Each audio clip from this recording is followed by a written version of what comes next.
Carmen, how's it going? Test, 1, 2. Excited to be here, becoming the beloved community.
Ladies and gentlemen, please be seated and welcome to the Interfaith Mission Services Annual Celebration and Awards Conference, the Hope and Spirit of Beloved Community. Please take a moment to silence your phones at this time and turn your attention to the screens as we begin with a short video of IMS history and their future goals. Interfaith Mission Service, celebrating the past, imagining the future.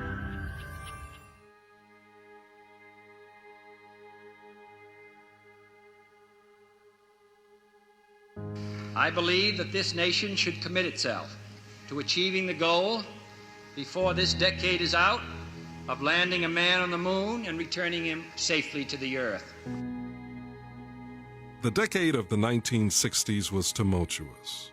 We went from the high of meeting President Kennedy's challenge that we get to the moon to the low of Governor Wallace's promise of segregation now, segregation tomorrow, segregation forever. I draw the line in the dust and toss the gauntlet before the feet of tyranny, and I say segregation now, segregation tomorrow, and segregation forever.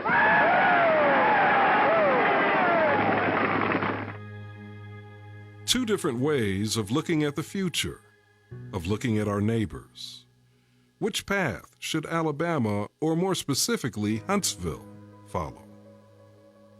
In 1969, following this decade of turmoil, 12 congregations formed a grassroots cooperative and named it the Interfaith Mission Service, an ecumenical interfaith organization whose goal was to work hand in hand to care for the vulnerable in the community and to promote racial equity and social justice.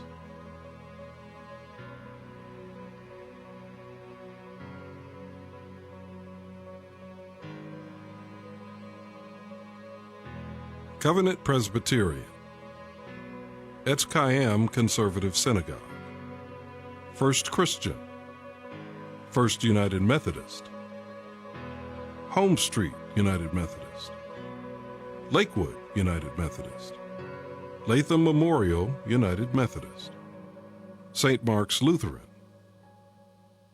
St. Paul's United Methodist, Temple B'nai Shalom, Trinity Presbyterian, and Trinity United Methodist. Within 3 years, the membership had doubled. Their goal was to bring faiths together, to tackle racism in all its forms, promote interfaith cooperation, work to alleviate poverty and its effects, and to hold injustice to the light and correct it. IMS, or the Power of We Network as it also came to be called, served as an incubator for a number of well-known and respected agencies. IMS member congregations established the need, created a solution, nurtured the agency until it was strong enough to stand alone, then spun it off to become its own 501c3. Among the agencies in Huntsville that began as IMS ministries are Helpline and Hope Place, now a part of Crisis Services of North Alabama, CASA, First Stop Homeless Day Shelter, and Lift Housing. There's certainly cause for celebration when we remember the first 50 years. What do we see as the future of bringing faiths together? What will the member congregations face? Congregations of all faith traditions face similar challenges. First, how do we face growing religious diversity? What accommodations need to be made when many faiths attend the same public schools, work together, live in community? Next challenge. What about the rise of fundamentalism in all of the world's great faiths? Challenge number 3. How do today's congregations interface with people who say they are spiritual but not interested in organized religion? The fourth challenge centers on how all of today's faiths resolve internal struggles over human sexuality and over interfaith cooperation. Number 5. How do congregations handle ethical questions raised by biotech research and space exploration? For starters, what does it mean to be human? When does life begin and end? In the future, congregations of all faiths will be facing these challenges. Please join us as we return to those 1969 grassroots and work together to build a beloved community.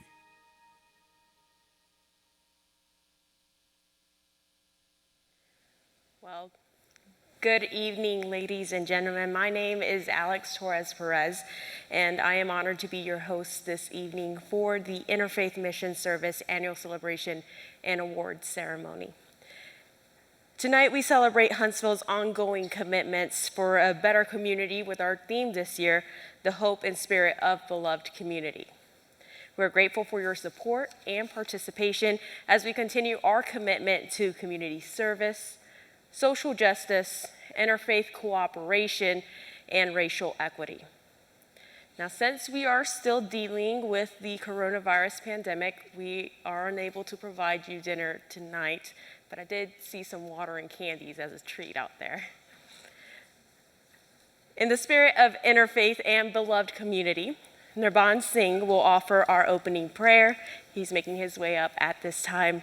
Now, Nirban is a student at Bob Jones High School and a member of the Sikh faith community here in Huntsville.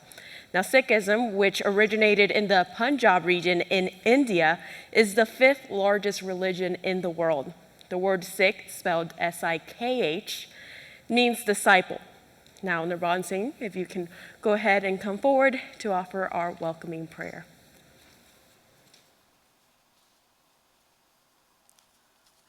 Waheguru Ji Ka Khalsa, Waheguru Ji Ki Fateh.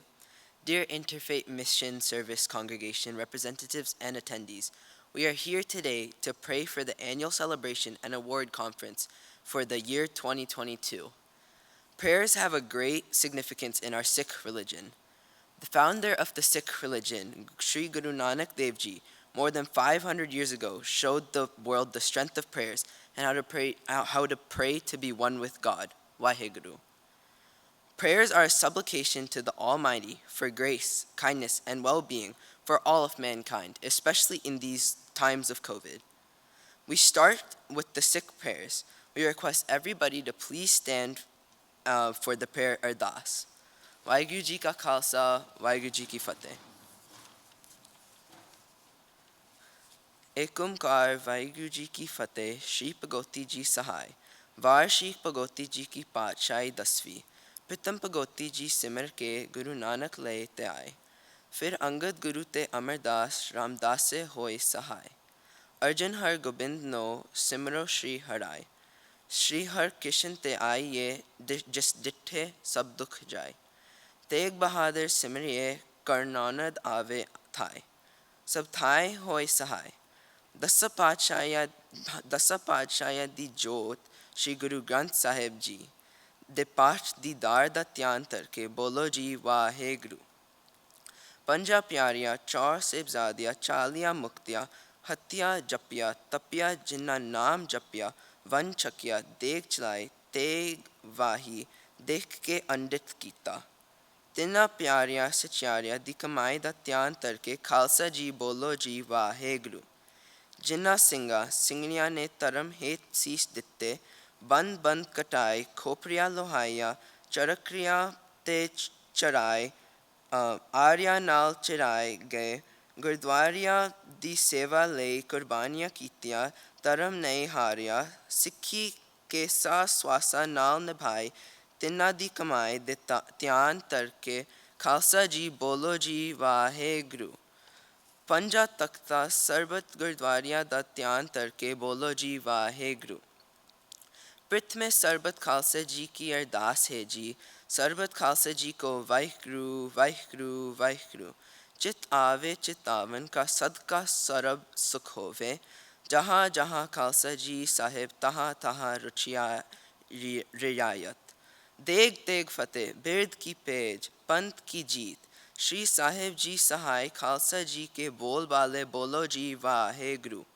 सिखा नु सिखी दान, case दान, रहेत दान, विवेक दान, विसार दान, भरोसा दान, दाना सिर दान, नाम दान, श्री अमृतसर जी दे स्नान चौंकिया चंडे बुंगे जुगो जुग अटल तरम का जेकार बोलो जी वाहेगुरु सिखा दा मन नीवा मत उच्ची मत्ता राखा आप वाहिगुरु हे अकाल पुरख दीन दयाल अपने पंथ ते सदा सहाय तत्तार जियो श्री ननकाना साहेब ते होर गुरद्वारिया गुरतामा दे जिन्ना तो पंथ ਨੂੰ ਵਿਚੋੜਿਆ ਗਿਆ ਹੈ ਖੁੱਲੇ ਦਰਸ਼ਨ ਦੀਦਾਰ ਤੇ ਸੇਵਾ ਸੰਭਾਲ ਦਾ ਦਾਨ ਖਾਲਸਾ ਜੀ ਨੂੰ ਬਖਸ਼ੋ हे ਨਿਮਾਨਿਆਂ ਦੇ ਮਾਨ ਨਿਤਾਨਿਆਂ ਦੇ ਤਾਨ ਨਿਓਟਿਆਂ ਦੇ ਓਟ ਸੱਚੇ ਪਿਤਾ ਵਾਹਿਗੁਰੂ ਆਪ ਦੇ ਹਜ਼ੂਰ ਅਰਦਾਸ ਹੈ ਜੀ We all have gathered here today at IMS to request the well-being, sarbat tapala of all of humanity. अखरवाद दा काता पुलचुक माफ करना जी सरबत दे कारज रास करने सोई प्यारा मेल जिन्ना मिलया तेरा नाम चितावे नानक नाम चढ़दी कला तेरे पाने सरबत तापला वाहिगुरु जी का खालसा वाहिगुरु जी की फतेह बोले सो निहाल. Okay, at the end I mentioned two very important phrases in the Sikhi religion. Sarbat Tapala, that's the first one. What we basically request in this phrase is the well-being of all of humanity, regardless of religion, race, and ethnicity. Also near the end, I mentioned the phrase Chardi Kala. This means perpetual optimism, and it is a fundamental, like concept in the Sikhi faith, as we always believe in having a positive outlook on things. Thank you, and Waheguru Ji ka Khalsa, Waheguru Ji ki Fateh. Thank you. Thank you so much. And I feel like what he was mentioning at the end really hits home towards our theme of creating that beloved community here in Huntsville and around the world. At this time, it is my pleasure to invite the chair of the IMS Leadership Council, Patricia Smith, for a word of welcome.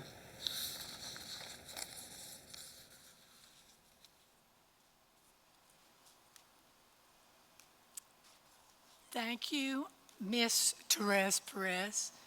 Welcome, everyone. I'm Patricia Smith, and I'm pleased to welcome you here in our facility at Trinity, and also those of you that are at home watching the live stream. It is wonderful to know that such a large group has signed in to view and participate in this event and to help IMS celebrate our 53rd year as we continue to work together to promote interreligious, interracial, and intercultural harmony throughout our community. I especially wish to thank our guest speaker, Dr. Joan R. Harrell, for her leadership and her wisdom, which she will share with us this evening. I know that everyone will benefit from tonight's program. We also offer our gratitude to Miss Alex Therese Perez for acting as our MC tonight. With that, I will return the microphone back to you, Alex, to proceed with our program. Thank you, Ms. Smith. And like she mentioned, tonight we are gathered here at Trinity United Methodist Church, and we have some people joining us online via web stream. Now, Trinity United Methodist Church is a founding member of IMS, and we are very grateful for them for allowing to use their facilities, which does include their streaming capability. Now, at this time, it is my pleasure to invite the pastor of Trinity United Methodist Church, Senior Pastor Reverend Mitchell Williams, for a word of welcome.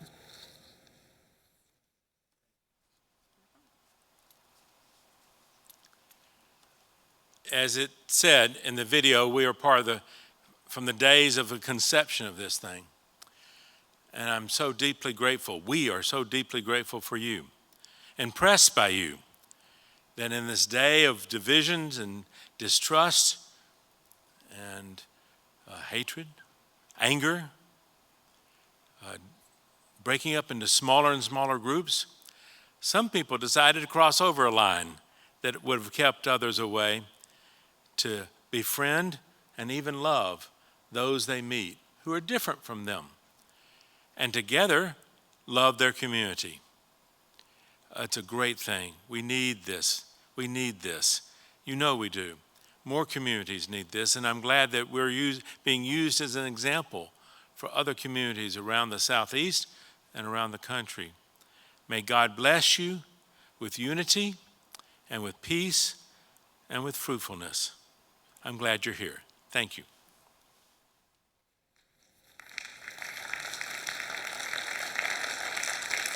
Thank you so much. Well, the 2019 Annual Celebration Awards Conference was a momentous occasion for IMS as we recalled the founding back in 1969 and marked our 50th year. And for the last 53 years, the Interfaith Mission Service has been a significant force for good as the IMS has enabled collaborative efforts for member congregations to advocate for the well-being of our community. Beloved Community was first imagined by Josiah Royce and later served as an inspiration for Reverend Dr. Martin Luther King Jr.'s nonviolent activism. And for more than 50 years, that imagination and inspiration continues to fuel the vision and mission of IMS, creating that beloved community. For the past 3 years, IMS promoted nonviolence action days in support of its vision. And action days are actually organized by the Pace Bene, which is a 501c3 organization dedicated to spreading the power of nonviolence. Pace Bene is actually an Italian saying and greeting that means peace and all good. Last year, over 60,000 people around the world participated in these Action Day events. And immediately following this conference, we are welcoming you to also participate. From tomorrow, September 21st to October 2nd, 2022, you can join tens of thousands of people around the world to participate in Action Days, creating for a beloved community rooted in nonviolence. We now have a video with Shayna Jones of Pace Bene, who recorded a personal invitation for these Action Days. Hello, everyone. It's Shayna Jones here. I am the Campaign Nonviolence Outreach Coordinator with Pace Bene Nonviolence Service. You've probably heard from me or seen me sending emails and talking about Action Days, which comes up September 21st through October 2nd of this year. And lately, I've been receiving more and more emails about different organizers or people who want to join Action Days, but also connect locally with other organizations or nationwide with organizations. So before I end this video, I want to make sure you all know that it's super easy to go to our Action Days page and sign up for your own action. This link right here, this whole form is so easy to simply just type in your name, email address. Please join us for some type of action. It doesn't matter the size, even if it's holding signs. We are super excited to have you on board. So again, join us September 21st through October 2nd this year during Action Days. Please let us know you'll be on board. We're so excited for you to join this mobilization. We look forward to you signing up. Thank you. Bye-bye. And you'll also be able to learn more about these Action Days after the conference. We'll have tables set up outside at the lobby, or you can also go online to www.pacebene.org/action-days.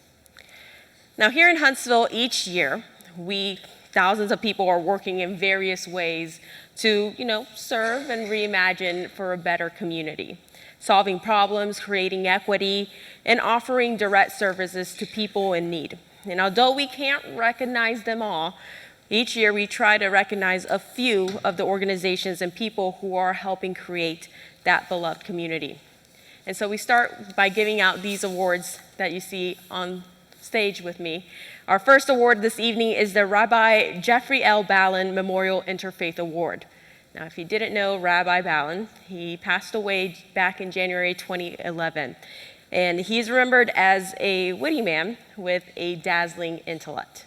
His devotion to his faith, his love of justice, and a desire for interfaith understanding and respect are, in a word, legendary. From 2001 to 2009, he served as the rabbi at Temple B'nai Shalom, one of the original congregations to form IMS back in 1969. And he was the first to offer his hand in friendship to the clergy of other faiths, establishing lifelong friendships. Now, presenting the Interfaith Award is Reverend Dr. Robert Harrell, the founder of Contemplative Interbeing and the vice chair of IMS.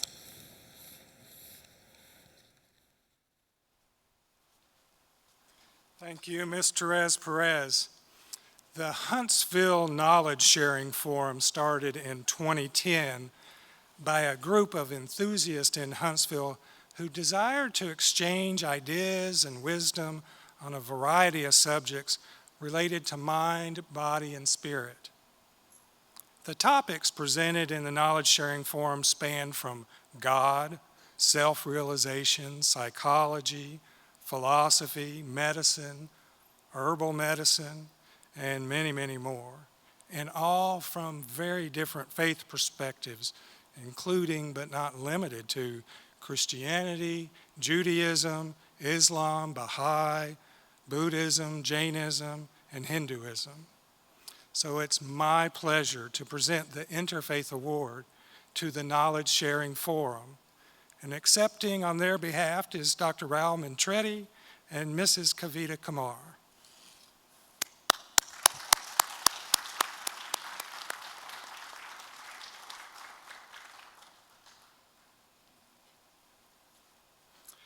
The plaque reads, Rabbi Jeffrey Al Ballin Memorial Interfaith Award, presented September 20th, 2022 to the Knowledge Sharing Forum in honor of your contributions to creating beloved community.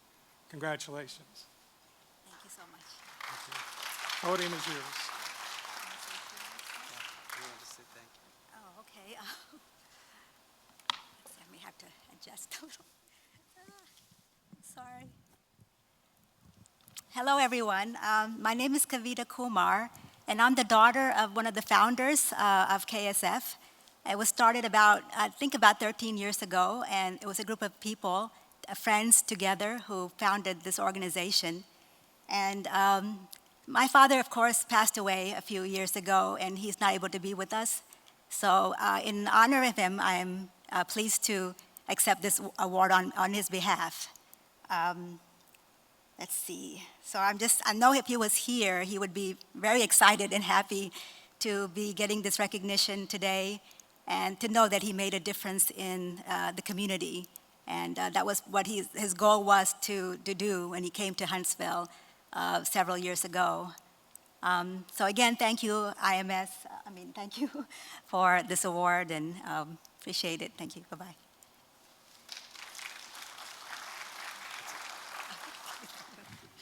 I just want to say we are honored and humbled to be awarded this prestigious award. KSF kind of reflects what Interfaith Mission is all about. We have knowledge sharing, just sharing of knowledge with regards to anything related to body, mind, and spirit, which covers the philosophies, the religion, the health, and so on. And as Robert has mentioned, it's more than 10 years old, this organization, and continues now on a virtual platform. And I'd like to take this opportunity to invite you all to attend these sessions, and we also look for speakers from different faiths and different bodies to come and share insightful knowledge about those institutions. So on. Thank you very much.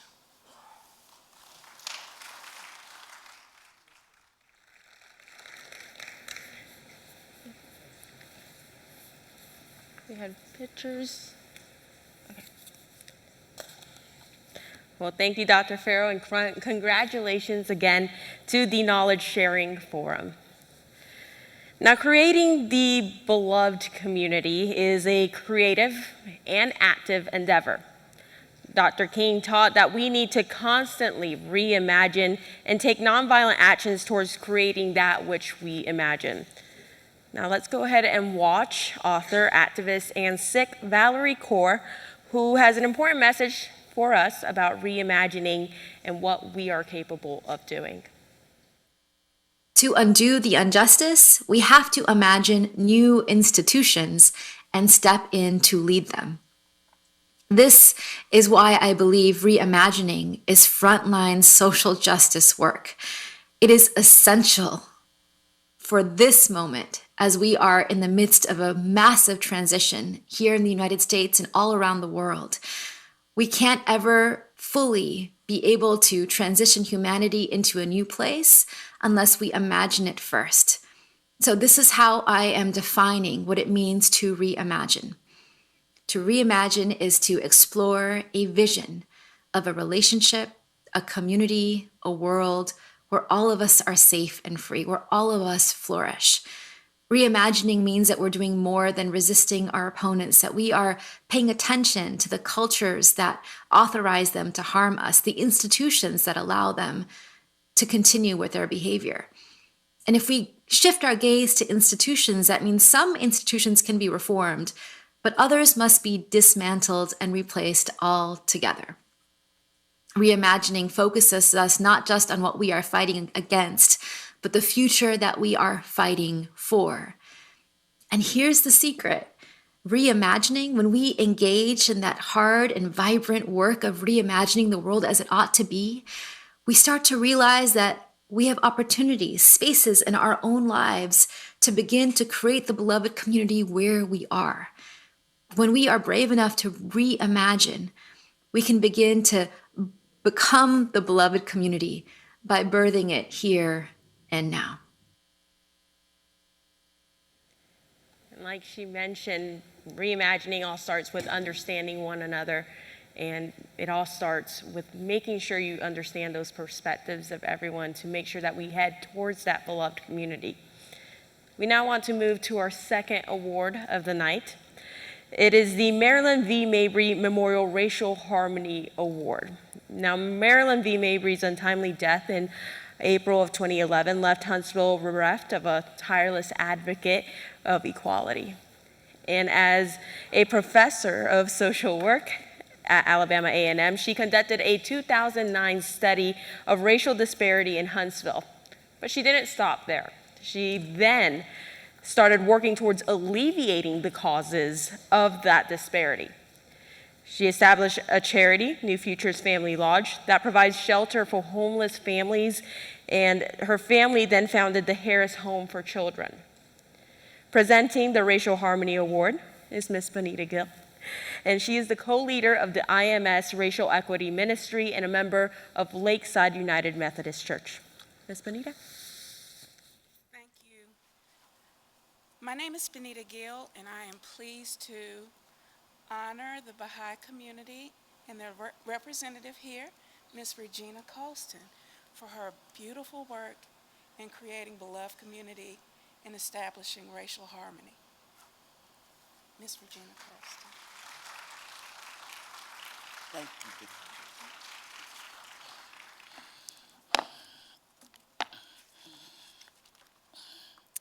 Ms. Gill, Ms. Torres Perez, to the chair of the Interfaith Mission Service, Ms. Smith, to Dr. Harrell, on behalf of the Huntsville Local Spiritual Assembly, it is my distinct pleasure and honor to accept this award.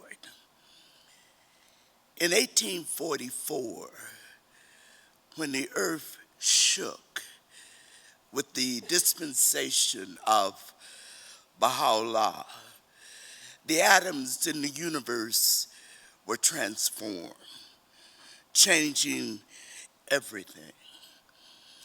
Baha'u'llah's dispensation abrogated the old social laws of racism, which fuels slavery, the inequity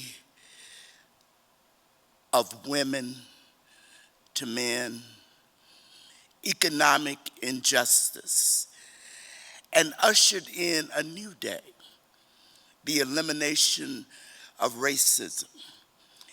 Men and women are equal.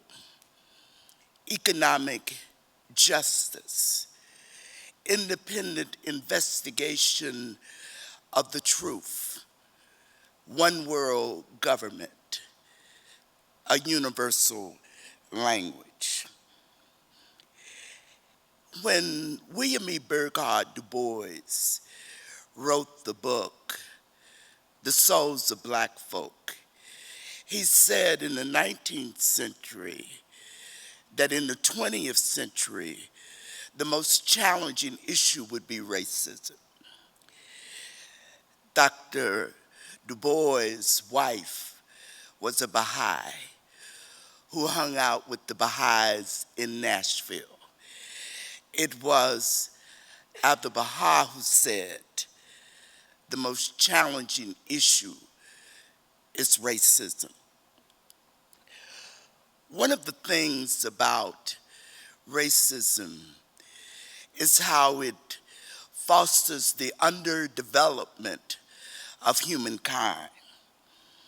And so it has always been the pleasure of the Baha'is to do everything possible to change this idea of inequality. Baha'is believe that science and religion are one, and that the 21st century would be the age of reason with science. We know now that there is no black, there is no white. DNA, the science says, we're all human beings. The IMS has always been a great spiritual neighbor. You remember the work that we have done over the years. We have recognized leaders for their efforts to eliminate racism. We had a statement which we gave to our political and religious leaders on racism, the most challenging issue. And the beautiful thing about the Baha'i faith is we give you the formula for how to solve the problem.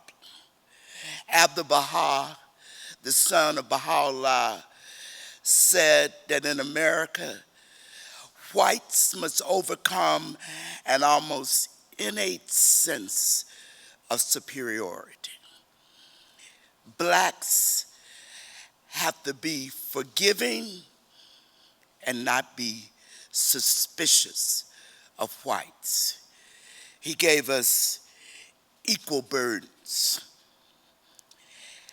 The changing of the atoms in the universe is, as the young lady said earlier, in reimagining, it is already done. With the dispensation of Baha'u'llah, he said, all the religions are one. They all come from God at different times to advance humankind to the next level. He said we should not be using religion to fight each other. That dispensation also said all human beings are one. I want to thank the IMS for this important award because it tells us, the Baha'is, that you remembered when we gave out the race statement. We gave out the statement, two wings of a bird, stating that if humanity is to thrive, both wings have to be strong, man and woman. So I want to thank you today for this important award, because what you have said to us is what the young people say. I see you and the work that you have been doing. thank you for this honor. We are humbled. In the history of the Baha'i faith, we will remember this day from IMS. Thank you. Actually, go ahead and head. So they'll take a picture with you.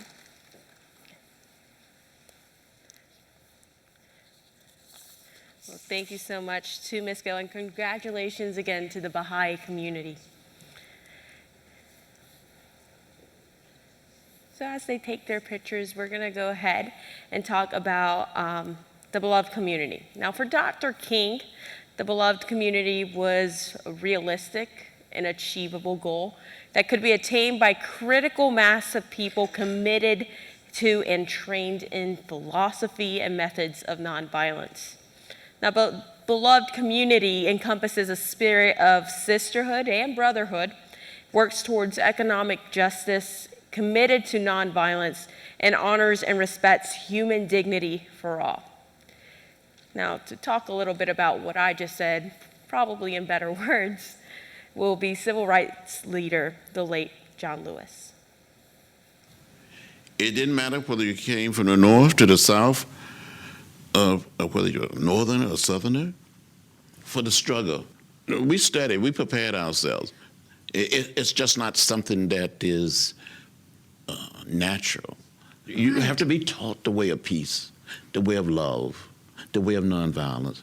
And in the religious sense, or in the moral sense, you can say in the bosom of every human being, there is a spark of the divine.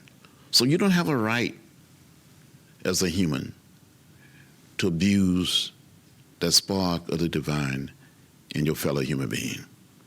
We, from time to time, would discuss, if you see someone that are attacking you, beating you, spitting on you, you have to think of that person. You know, years ago, that person was an innocent child, innocent little baby. And so what happened? Did something go wrong? Did the environment? Or did someone teach that person to hate, to abuse others? So you try to appeal to the goodness of every human being. And you don't give up. You never give up on anyone.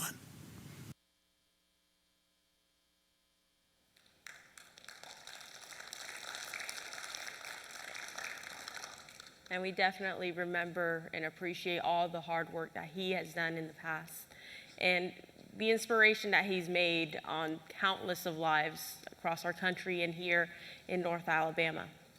Our next award for the evening is the Charles L. Ray Jr. Memorial Social Justice Award. Now, Mr. Ray passed away back in March of 2013, but he was a visionary. He was active during the civil rights era in Huntsville and as a voice for those who needed help. He was an equal employment opportunity officer. He was the chairman of the board at Redstone Federal Credit Union and the owner of the Nelms Memorial Funeral Home and the board of the First Stop Homeless Day Shelter. And that's just to name a few things. Presenting the Social Justice Award is Reverend June Wilson, the co-leader of IMS Social Justice Ministry and a staff member at First United Methodist Church.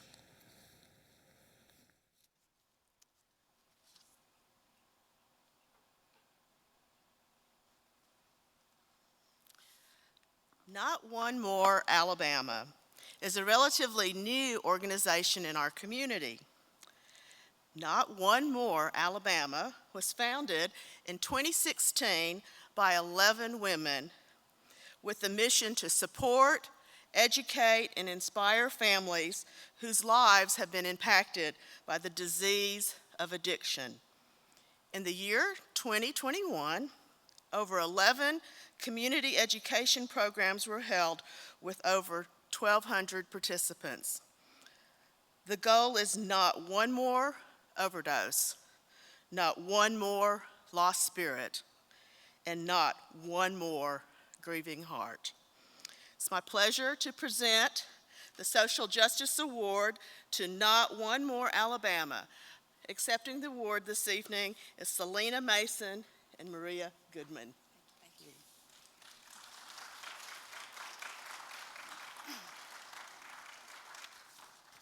Hi, everybody. My name is Selena Mason, and I serve on the board of directors for NOMA, and that's just short for Not One More Alabama. We graciously accept this award and thank the Interfaith Mission Services for the recognition. As was said earlier, NOMA organized as a nonprofit in 2016 with the intent to advocate for families and individuals who are impacted by addiction. And quite simply, we just didn't want anyone else to walk this journey alone. Our shared experiences have led to the development of educational programs, grief workshops, awareness events, simple gatherings like this year's Recovery at the River. We just had hot dogs and hamburgers and invited people to come. And we even started a podcast called Not One More Podcast. Our first, thanks Cooper, our first series was addressing racial disparities in addiction treatment and recovery. NOMA is an all-volunteer organization that continues to grow with the hope and spirit of this beloved community. We're not going to give up until there is not one more Alabama.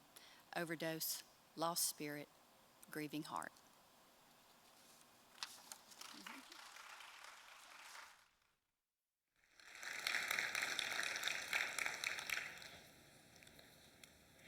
Thank you so much, Reverend Wilson, and congratulations to Not One More Alabama. Now, the scholars of nonviolence and social change teach us that nonviolence begins with being nonviolent to ourselves. Reverend Angel Kyoto Williams, writer, teacher, and Buddhist Zen priest, said, quote, "We cannot have a healed society, we cannot have change, we cannot have justice if we do not reclaim and repair the human spirit." And Dr. King also similarly said, quote, "Our goal is to create a beloved community, and this will require qualitative change in our souls as well as quantitative change in our lives." Let's watch as Dr. King's daughter, Dr. Bernice King, the CEO of the King Center in Atlanta, expands on that important wisdom.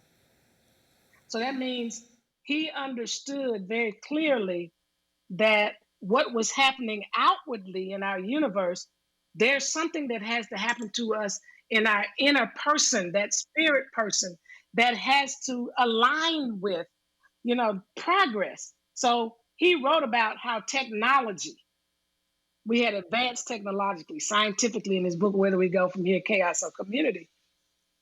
But how morally and spiritually there's a great lag because we became, enamored with materialism, excessive materialism, with racism and militarism, instead of becoming in love with humanity and ensuring that we have a loyalty to humanity and what's best for humanity in terms of their dignity, worth, and value, and that there is justice and equity for all people.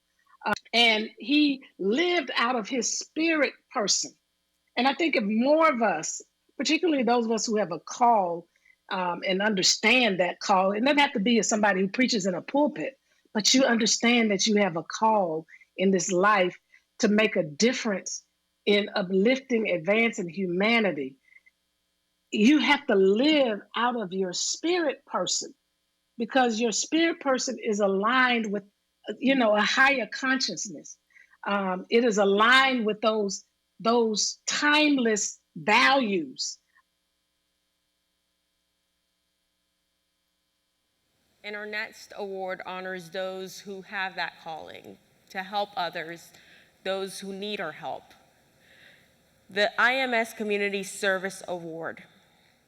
It's given every year to an organization or just a person who during the past year excelled in direct services to groups or people in need and for providing relief to human suffering while empowering those to strive to attain a greater success in their life And presenting the Community Service Award, we present again Ms. Patricia Smith, who is the chair of IMS.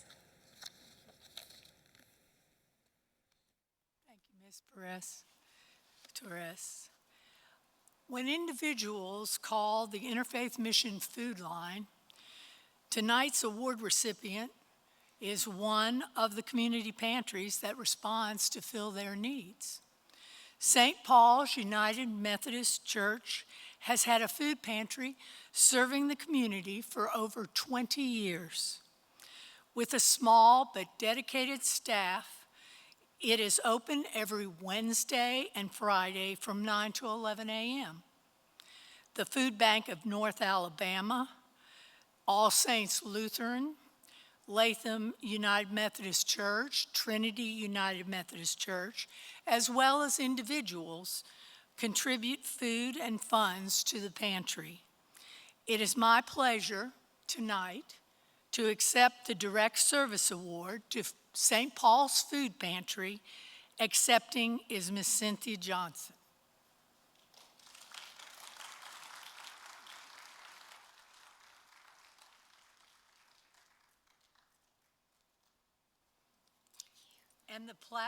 And the plaque reads, Interfaith Mission Service Community Service Award presented September 20th, 2022 to St. Paul's United Methodist Church Food Pantry in honor of your contributions to creating beloved community.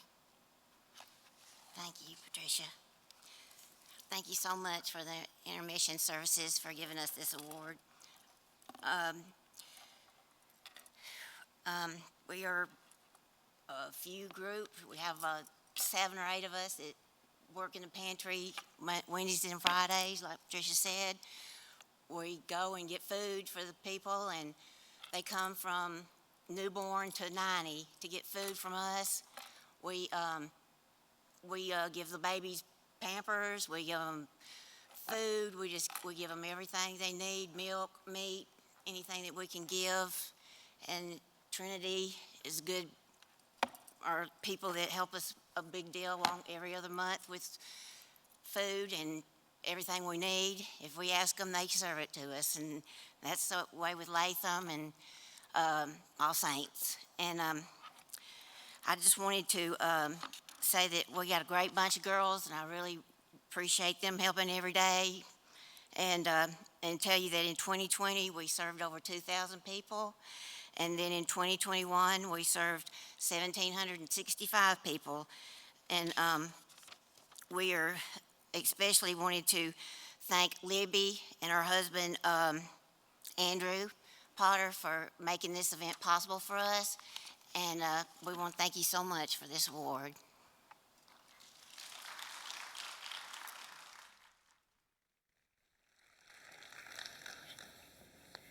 Thank you again for Mrs. Smith, and congratulations to the St. Paul's Food Pantry.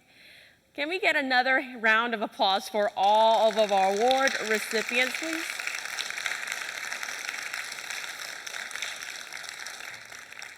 Now, creating a beloved community is a multifaceted endeavor. And tonight, we are honored to have with us Reverend Dr. Joan R. Harrell as our speaker. Introducing Dr. Harrell is Reverend Dr. Robert Farrell.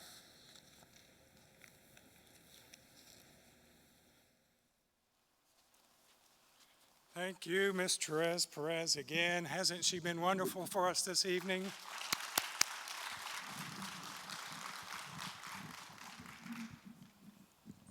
Small technical difficulty.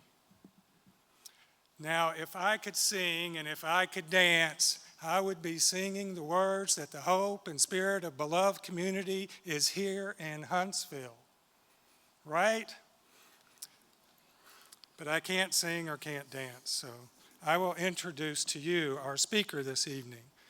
The first time Dr. Harrell and I met, we reflected on a speech that Dr. King gave in December of 1956, just 1 year after the bus boycotts.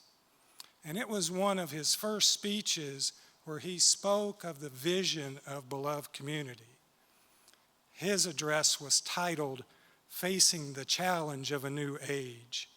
And in that speech, he said, "We have before us the glorious opportunity to inject a new dimension of love into the veins of our civilization."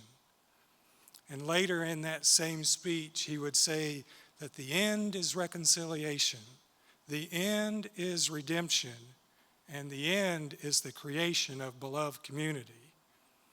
It is this type of spirit and this type of love that can transform opposers into friends. And 11 years later, he would expand on that idea of love with his famous words, "Power without love is reckless and abusive, and love without power is sentimental and anemic.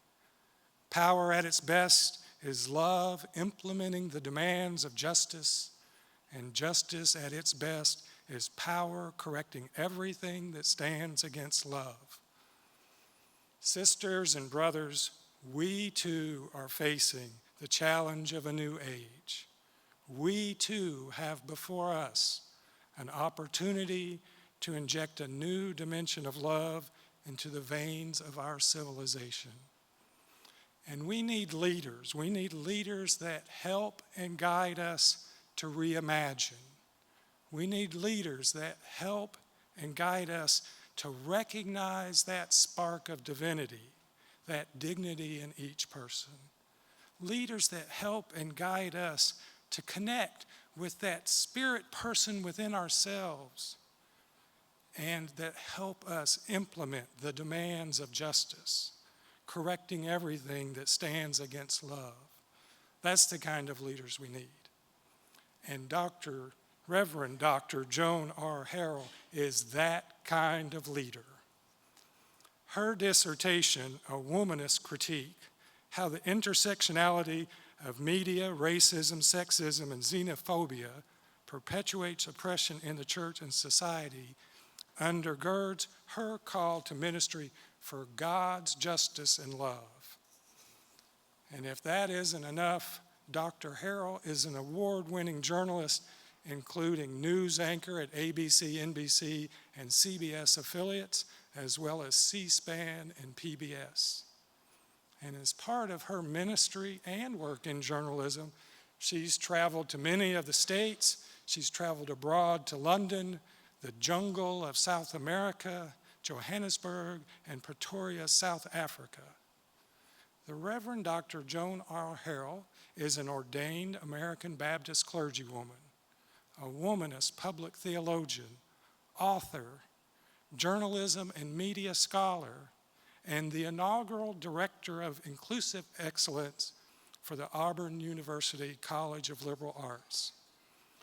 And she is also the founder of the Auburn University Becoming the Beloved Community Humanities Conference and Digital Project, where they proactively and non-violently engage in the creative work to become the beloved community.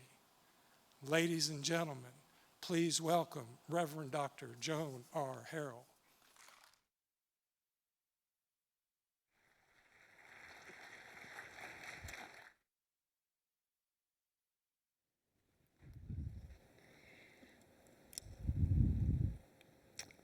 Thank you very much, Robert, Dr. Farrell, for the warm welcome and introduction. I'd also like to thank if she doesn't mind, my sister in journalism, Ms. Therese Perez, for your wonderful inspiration tonight, reminding us of our purpose here. In addition to, I'd like to thank the leadership, the colleagues, the congregations, the persons, our brothers and sisters who make up this wonderful body of the Huntsville Interfaith Mission Service. Thank you very much for your work. And last but not least, I also would like to thank, I'm going to say my Trinity family, if you don't mind. Trinity United Methodist Church. I'm also part of Trinity United Church of Christ in Chicago, so I don't take it lightly that God would have it so that I find myself in the Trinity space, if you will. I hope you all can appreciate that with me. Before I continue, I would like, if you do not mind, because of this moment, I'd just like to, if you would, allow me to share a prayer to our Holy Parent for this moment. Our gracious, loving Holy Parent, our magnificent creator of life and eternity, we thank you, Creator, for allowing us to be in this moment, to reflect on your purpose for our lives, for yet what is to become your beloved community within our hearts, our minds, our individual spirits, spreading out into your creation. We thank you, Holy Parent, and together let us say, peace be with you. It is not by chance that we find ourselves here tonight. Tonight, reflecting upon becoming the beloved community. The theme is the hope and spirit. The hope and spirit of beloved community. I'm going to ask you, if you would, to please, just for a moment, just silently think about what does the hope and spirit of beloved community, what does that mean? What does that resonate for you? Especially at this moment where literally, according to the World Health Organization here in Huntsville, in the state of Alabama, around the world, every 3 seconds, a child, a person is dying because he or she or they do not have enough food to eat. Reflect on this moment as we critically think about becoming the beloved community, as we were reminded by our brother, Congressman John Lewis, that each of us, no matter from what walk of life we represent, each of us we share divinity. No matter what our culture is, there is the spirit of divinity which within each of us. And so I ask you, my sisters and brothers, and we're grateful that this is a hybrid experience, that within the context of the technology that Dr. King reminded us of, as Reverend Dr. Bernice King addressed in Dr. King's last book, Where Do We Go From Here, Chaos or Community, that in this great opportunity of technology, we are still lacking, even today, in the 21st century. We have to ask ourselves, what are we doing with this divinity inside of each of us? So I will ask you, if you would, please just bear with me for a moment. And I'd like for us to think about the words of John Henry Clark. John Henry Clark is a Pan-Africanist scholar who was born in Union Springs, Alabama. And John Henry Clark said, and he went on to become what is known as the father of Black studies, emphasizing that all of the world is of one creation, but yet, unfortunately, because of this evil spirit called racism, we find ourselves divided. And so I'd like for you to think about John Henry Clark's quote, "History is not everything, but it is a good starting point. History is a clock, people use to tell their political and cultural compass. They use to find themselves on the maps of human geography. It tells where they are, but most importantly, what they must be. So I asked this question, I find myself pondering this question in preparation for tonight. Where are we? Where should we be on this night, September 20th, 2022? Just 59 years ago, and some of us were not born yet, but unfortunately, this evil spirit of racism that continues to brutalize this human geography that John Henry Clark so brilliantly described 59 years ago, last week, days ago last week, the world, the nation, and in particular the state of Alabama were mourning the lives of 4 young girls, 11-year-old Denise McNair and 14-year-old Cynthia Wesley, Carol Robertson, and Addie Mae Collins. Their young, fragile bodies were murdered at their church, the 16th Street Baptist Church, on September 15th, 59 years ago. And so you may reflect on the thought, well, that was 59 years ago.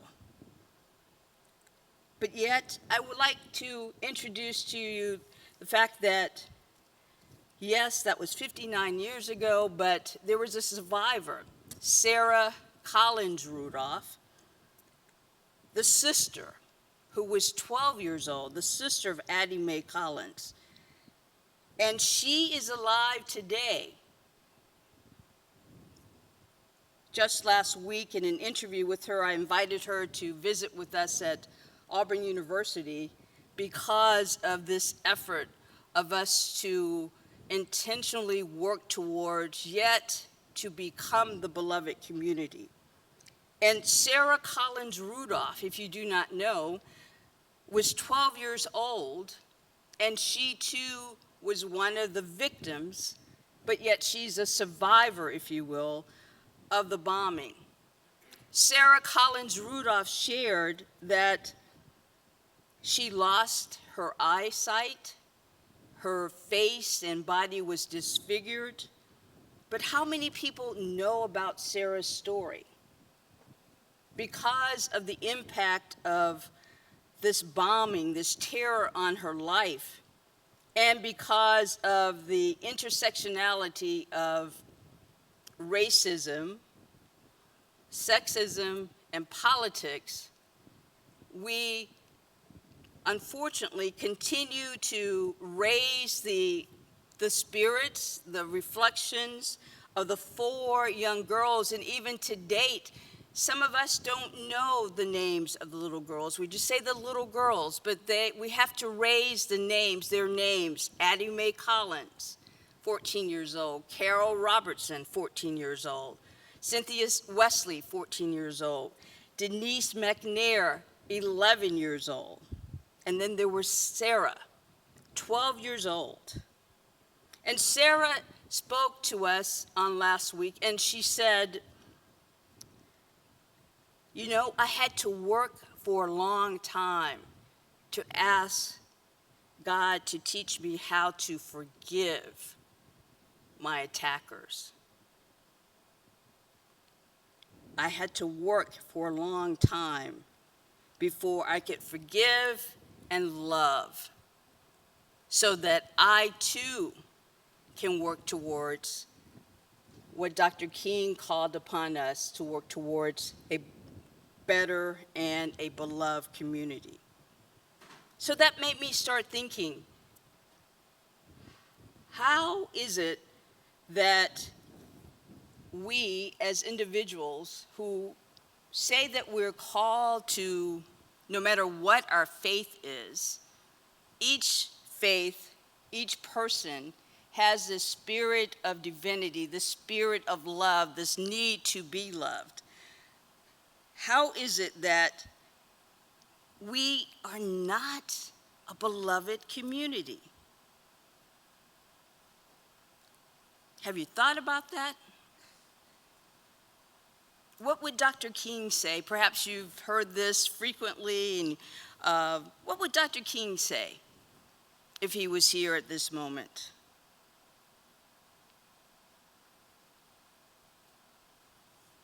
What are the names of the men and women who the awards have been named after today? What would they say?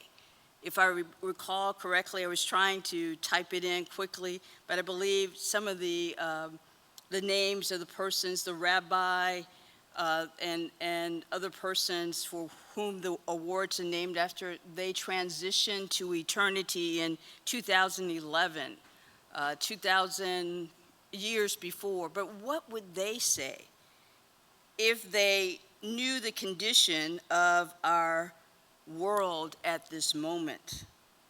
So let's look at this word hope as we contemplate what is happening to the human geography, what is happening to each individual, no matter what age. When we think about the need for our congregations to serve children food, to serve our community special needs within the context of mental health services, to serve members of our community, just being able to give them a smile. What is happening to us? So it is within that context that I also reflect upon, well, what is my responsibility? If you don't mind, I'm going to intersect how it is that I come before you. I humbly come before you as a representative of the Holy Parent's vessel, in that the Holy Parent, God led me to begin to take a look at what does it mean to become the beloved community in East Alabama.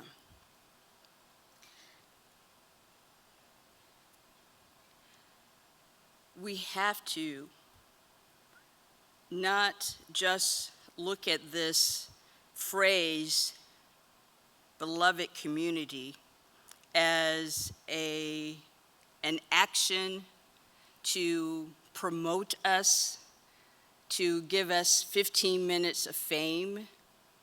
We must critically think about how are we treating each other, in addition to what does each word mean that we are asked to reflect upon. So I just would like to, for a moment, to share with you experiences that we've had in Auburn, Alabama, with becoming the beloved community. And in each of our spaces, we have to contextualize what physically and mentally, as well as emotionally, derives from this word racism. So we know that racism is a social construct. Racism is a social construct that was created within the context of politics and greed, colonialism. We could go on, but we have this word racism that even impacts our religious and our spirituality, our religious beings, our spirituality. And so, within the context of becoming the beloved community in East Alabama, it came to me that because I kept hearing that, Joan, we have a group of people here in Auburn, Alabama, who do not associate with the people in Tuskegee, Alabama, because of the history of racism. Now, I don't know if you have those communities here in the Huntsville area, but I'm just sharing my real lived experience here. And so in this intersectionality of racism, history, herstory, of trying to become the beloved community, because everyone that you spoke to, no matter what age, they knew about the Reverend Dr. Martin Luther King and his words, becoming the beloved community. And we know, as Ms. Perez shared with us, Dr. King did not coin that phrase. He popularized that phrase, which was actually introduced to the world by the theologian Royce at a time, during the time period that Royce introduced beloved community, the nation, the world was at a crisis, at a point wherein people were beginning to try to rationalize the philosophy of love, who is God, and how are we treating members of humanity. And so we reflect back, we take a Sankofa moment and we think about, well, Royce introduced this in the late 1800s. He died in 1915, and then King reintroduced this in the 1960s. He died in the 20th century, but yet we find ourselves at this point working towards trying to become the beloved community. So let me share with you, perhaps maybe you will consider this possibility for moving forward in your work for your action days. And I'll come back to talk about more about how how your action days coincide with the root meaning of beloved. So our first becoming the beloved community event, if you will, involved, I intentionally went out and communicated with members of the various faith communities in Auburn, as well as in Tuskegee, and the surrounding areas in Macon County and Lee counties. And it was discovered that no one had actually shared a meal together. And so we decided that we would share a meal. And that meant that we intentionally engaged in this opportunity to bring together our favorite foods and to sit down to talk. So with that said, there was one church, First Presbyterian Church of Auburn, and this happens to be the church site wherein the original chapel, the first chapel in Auburn, Alabama, it was built by, the bricks were built by the slaves of the first spiritual leader that extended and was representing the Presbyterian Church. And we met in this space, and for the first time, men and women shared. There was, for example, I will not share personal names, but let's say there was Bob who stood up and he said, Bob is a white male, and this was 3 years ago, right before the pandemic, and he shared that he was 80 years old on that night that we met. And he said, for the first time, I've had the opportunity to talk to someone from Tuskegee, Alabama. Tuskegee, Alabama, he said, is on the way to Montgomery. I was always taught, he said, not to even look in the direction of the exit that read Tuskegee. But tonight, I've met someone from Tuskegee, and I've discovered that this person, like my parents, her parents were sharecroppers. Another conversation. There was a young woman who was seated next to an elderly woman, and this young woman was originally from China. And she shared that For the first time, this student from China had the opportunity to talk to someone who was part of the external community of Auburn, and the older woman that she talked to shared that she'd never talked with a person from another country. So you may be asking, well, where is Joan going with this? Well, what I want each of us to begin to critically think about, that within this context of, we keep hearing the word racial divide, and racial divide is at the centerpiece. It is the centerpiece of classism and all of the other isms of hatred. At the center of this is hate. So I ask you to critically think about this word racism. Why is it that we in our communities, that we talk about it, but do we really talk to each other about it? We may highlight it, but are we in intentional conversations about racism? Now, you may say, well, yes, I've done that and we do that, but if we are talking to each other, why is racism still existing?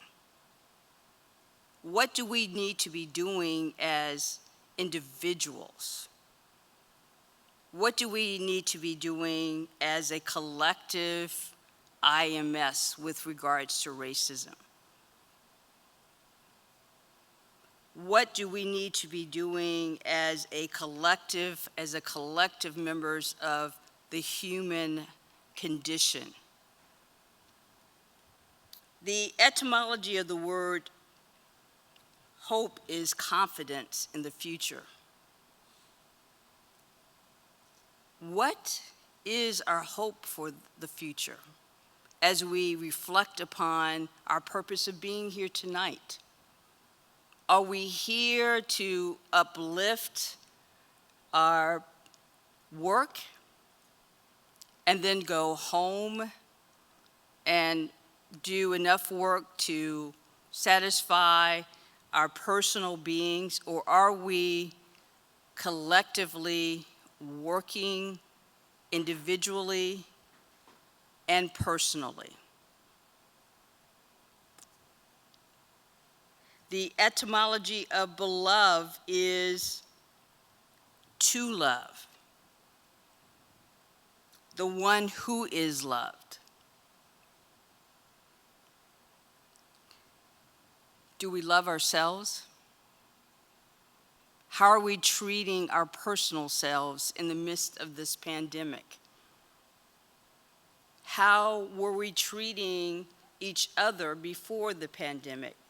There are many communities that can say, well, I was isolated because of my ethnicity, because of my religious perspective, because of my sexual orientation, because of my class, even before the pandemic. What are we doing within the context of daily living a beloved community? I would like for you just to reflect on that for a moment. What are you doing? Aside from your meetings with your religious organizations, what are you doing every day as a human being? You know, in working with undergraduates and graduate students, within the context of working towards becoming the beloved community, oftentimes we're in conversations about change, how can this transformation happen for the world quickly? How can this transformation into becoming the beloved community happen immediately right here on our campus or in our individual spaces? And it always comes back to, for young people, well, this is what I was taught. I was taught, for instance, a young person shared with me, I was taught, Dr. Harrell, not to believe anything that you say. Why? Because you are a black teacher, and I've never had a black teacher in my life. I was taught that black people are stupid. This wasn't 50 years ago. This was 3 years ago.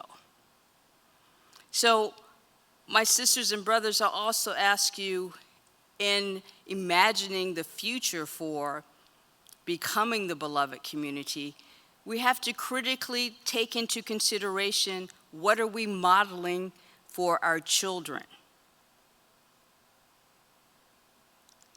What are we modeling for our children who will have to basically be responsible for the world that we're creating for them? Is what we know today as the beloved community, is that truly an example of beloved community? Now, this message is, I've thought about this before coming up here, and it is startling, it is not joyful, but I trust you, we will be laughing towards the end here. But my beloved sisters and brothers, we must critically think about what is happening in the world at this moment.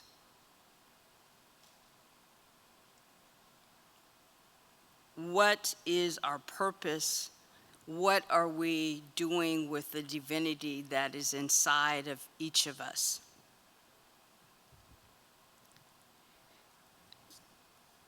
Our goal is to become the beloved community. Our purpose is to become the beloved community.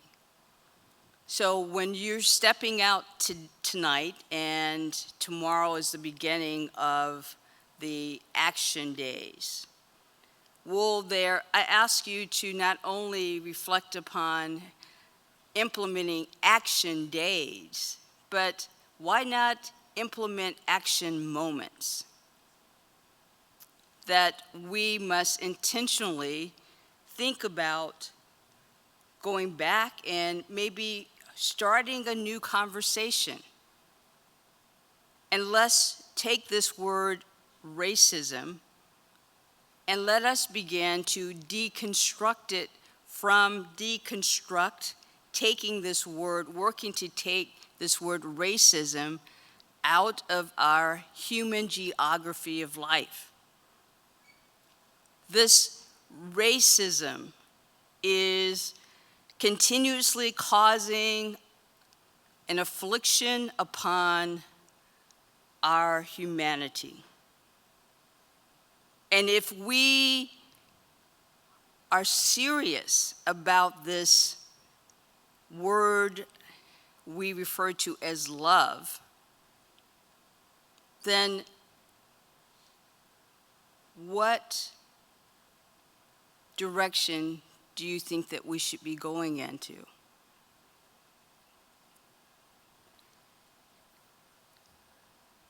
Becoming the beloved community, the hope and spirit of beloved community.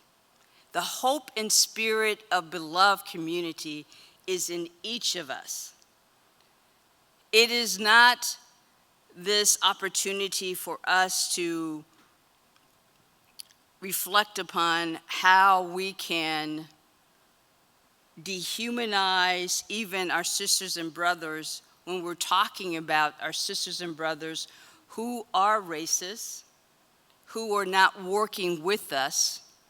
We must begin to take a critical look in how we can embrace even those persons who may not want to hold a conversation with us.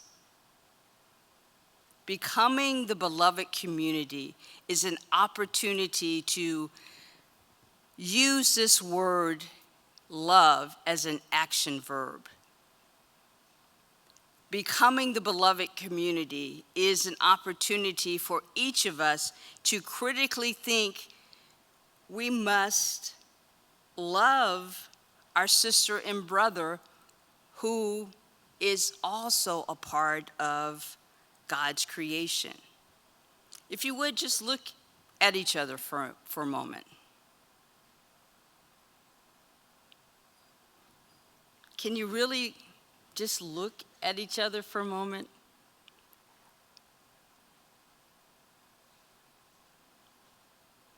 We're members of a beautiful human mosaic of heavenly, God-created creatures. My sisters and brothers, we have this opportunity at this moment in time to make a difference. You have this opportunity beginning at this moment to critically move forward in giving hope to anyone that you meet walking on the street, or even we're in our mask even now, but at least nod your head. Let a person know that you see them, you hear them. Becoming the beloved community. It's an opportunity to love, it's an opportunity to give, and it's an opportunity to forgive. And so I end with Sarah Collins Rudolph, who says that she hated herself. She hated the persons who created the bomb that attacked her. But once she realized she was in church and she kept hearing love, the word love, love, love, love. Now, you may say, well, I cannot fathom this love, and perhaps you can't, but each of you, because of your faith that you represent, you know that love is real.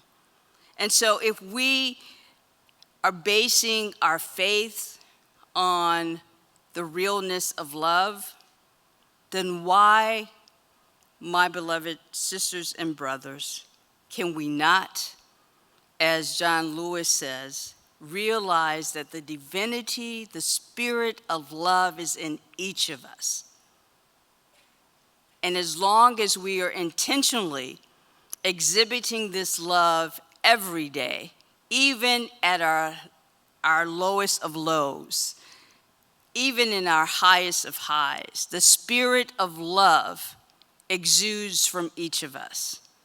And we must remember that it is the spirit of love that will enable us to intentionally work towards every moment of our lives of becoming the beloved community. Thank you.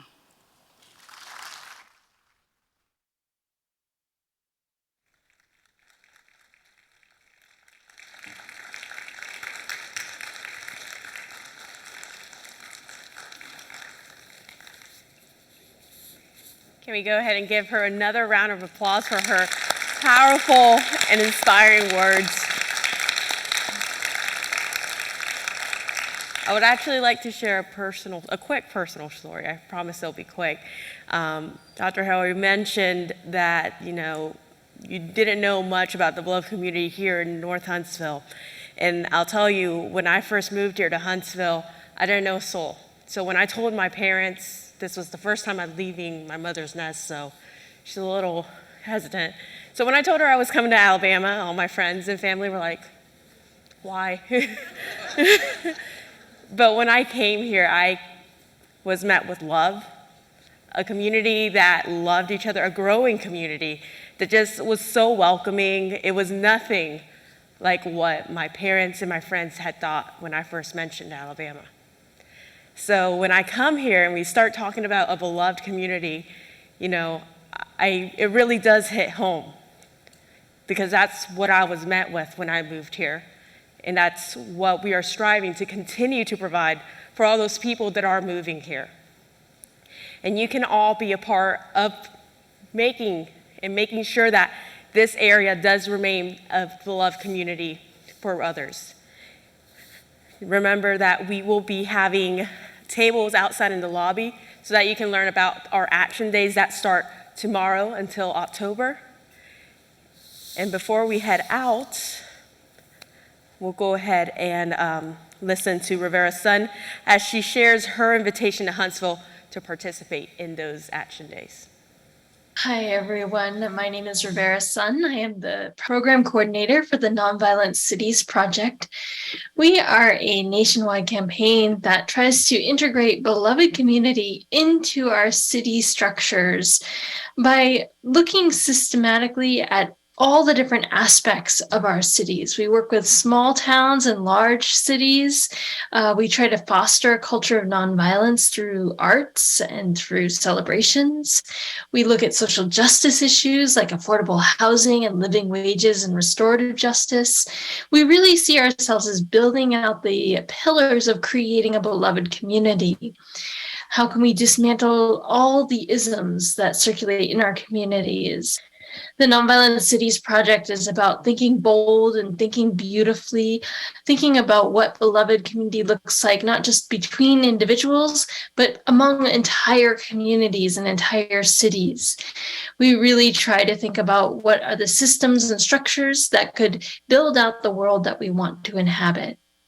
So as you do your important work around beloved community, I hope you feel a sense of the solidarity that is out there in the world from all of us at the Nonviolent Cities Project, who are also trying to do this. And who knows, perhaps one day Nonviolent Huntsville will be part of this program. Thank you.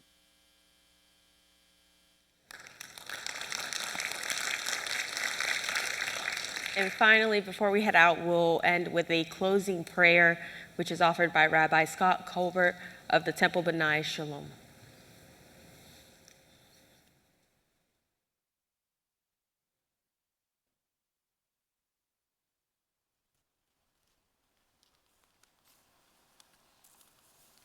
Thank you. Join me in prayer.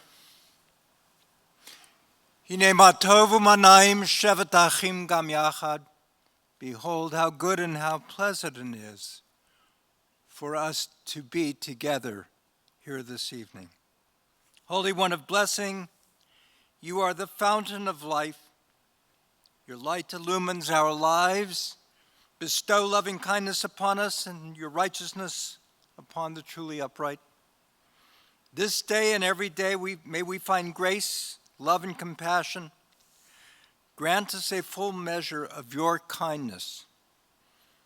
Teach us to make every day count, that we may attain a heart of wisdom, for we are told in the Hebrew Scriptures 39 times not to deny justice to the foreigner, or the fatherless, or the widow. For remember that you were slaves in Egypt, and that the Lord your God redeemed you from that place. Therefore, God commands us to action. Teach us, God, to take action, to bring healing to our world. For you are the creator of all, and you have given us the ability to make change and bring light to this world. Blessed were you in your coming, and may you be blessed as you go forth. And may you make a change in this world for good. Amen.